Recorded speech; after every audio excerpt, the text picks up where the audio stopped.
right.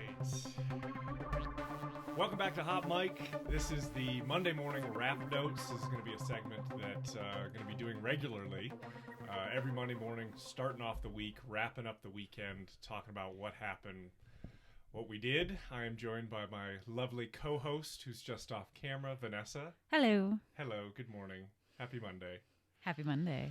All right, takeaway from the weekend is Misha Tate's back, baby! Woo! Oh, I'm so excited. That was so much fun to see her back in the octagon. I didn't expect her to ever return. I thought her retirement was final. She went into family mode and became a mother, and her priorities shifted, but now she's got her baby, and she's still got the fire inside her.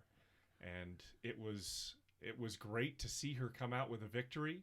I thought she was being patient in that first round, getting the feel back. I'm sure there was a little bit of ring rust, but boy, she played her game. And that third round, that was her specialty. And I thought that Marion Renault put up a great fight. That was her final fight in the octagon. And that was her scheduled retirement. Mm-hmm. Did you know that going into the fight? I did not know that. I don't think I knew until the main card and they started talking about it. But yeah, she had planned on leaving after that fight. So she loses on a loss, but loses to an absolute legend in Misha Tate.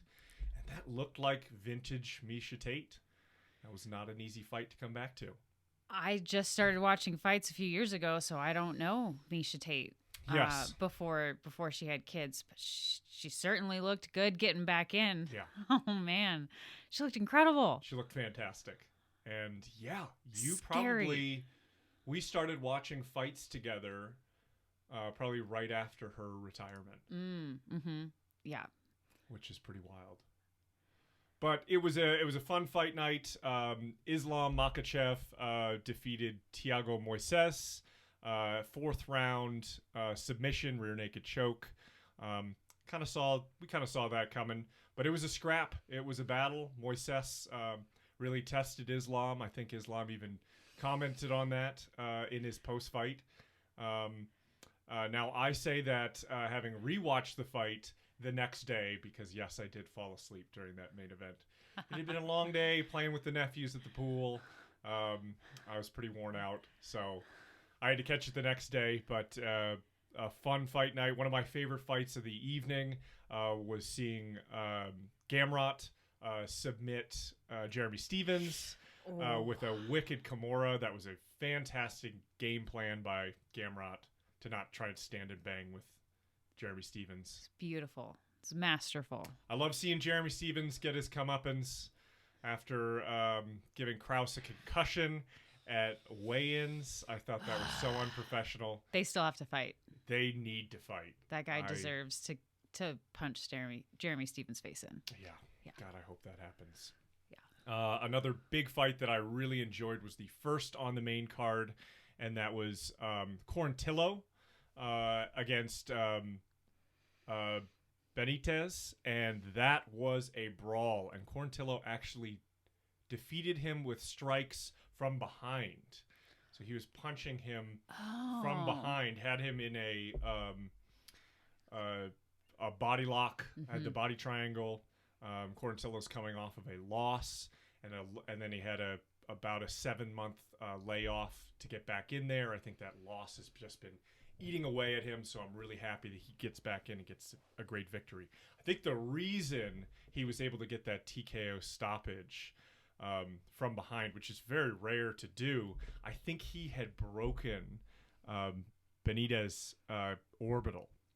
I think that the doctor had already come and looked at it, and I think there was a very funny moment where the doctor was asking Benitez kind of how he was doing, if he could see out of the eye, that's standard. But then he asked him if he had a headache. That is absurd. We're in here punching and kicking each other in the head. Yeah, my head might be ringing a little bit. He asked him if he had a headache, but he told the referee that if he takes too much more damage to that eye, that it could be a very serious injury. So I think the ref was looking at it very closely, and as Quarantillo continued to punish him, even from the back, they were not all that significant of strikes. They were landing in a very significant spot, which was that eye that was severely compromised. I'm saying this side. Actually, maybe it was the right side orbital. Either way, it was blown up by the end. Good show of sportsmanship between the two of those guys. All in all, not the most exciting fight night, but Misha Tate is back. Yeah, she is. I can't wait to see where she goes. Did you catch that part of the news, or like the stuff happening that's not fights, where they're sitting at the desk and it was, I think it's Michael Chiesa and that other guy were making their picks? Oh, okay. I don't know if you caught that part, but basically they had a little graphic at the bottom of the screen to show who was his pick and then the other guy's pick. Oh, I think it was Michael Chandler. Yeah, was the other guy. Yeah. And it was a cute idea for a segment, but with each fight they were predicting the same winner. They did not. They were on the same page. They were totally like on the same page. They were on the same page. They both called it for Misha Tate, and the main event, they got that right. For Makhachev. Yeah. Okay. But they both incorrectly chose Jeremy Stephens. Yeah. Okay. Well, and I think, Jeremy was coming in favored. As much as I don't like Jeremy Stephens and what a little heathen he is, I can see he's just so dangerous. Yeah. And he's scary. I remember when we watched him fight Jose Aldo, I was scared for Jose. Mm-hmm. And, boy, Jose came out looking great and caught him with that beautiful body shot to the liver. You could just see him wince in pain and then fall back against the cage and then TKO. That was beautiful. Can't wait to see Jose back. Yeah. That's going to be awesome. This is fight week for Dillashaw's return and against Corey Sandhagen. I don't really want to root against either guy. I'm definitely a TJ fan. I'm really excited to see him come back. I will say that watching on Brendan Schaub's Food Truck Diaries with TJ, TJ was talking about the last 2 years and his personal life, and he's a father now, and he's got businesses he's setting up. He owns juice trucks, and they're going to start brick and mortar all throughout Southern California. It's called like Clean Juice or something like that. Cool. But he's really set up financially. And he was even talking about how he's looking forward to and excited to actually retire. And that was a little bit of a red flag. I think the priority for him is to retire with the belt. That's what he wants to do. But to hear him already talking about retirement... He might not want it bad enough. Might not be as hungry as these other guys. And... I think it was really great to hear him talk so respectfully about Sandhagen. They've trained together a lot in the past. He has flown Corey out to certain fight camps because he wanted Corey to challenge him. And I think it's going to be a really, really fun fight. Just where will TJ be at? I mean, he never lost a step as far as training, but... certainly took a step away for a while. So do you have a pick? Like, are you leaning towards TJ? I also just want a really fun fight. Yeah. I'm more worried that it'll get stopped too early like it was when he faced Cejudo. Yeah. Or that we'll have some unexpected gnarly break the way Weidman and McGregor. It's like that's now now we're all my on edge. That's now my fear is someone's leg is gonna break. And Yeah. that's what'll end the fight. Yep. Well, we'll see. Maybe we do another episode as we get closer to the fight. We're just Monday. Maybe as we get closer and see more of the press through the week, we can comment more about what that fight card's going to look like. To wrap up the weekend, watched a lovely rom-com that I had not seen called Serendipity, throwback from the 90s. Yay! That was really fun. My takeaway from that is Jeremy Piven is a good actor.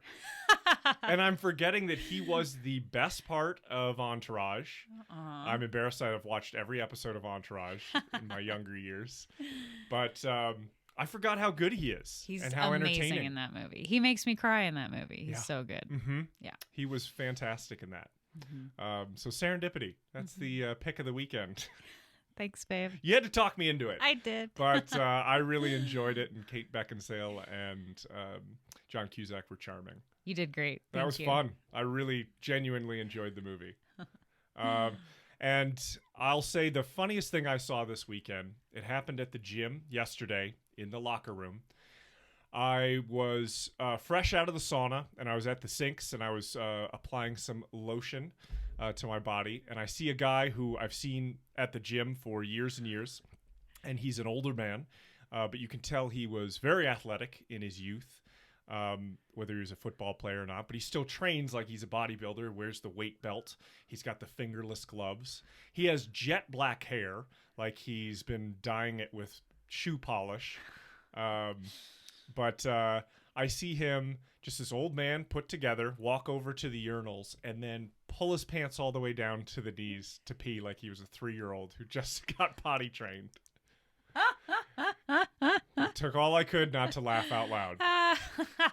But I didn't. Old school move from that gentleman. Old school move. Old school. Yeah.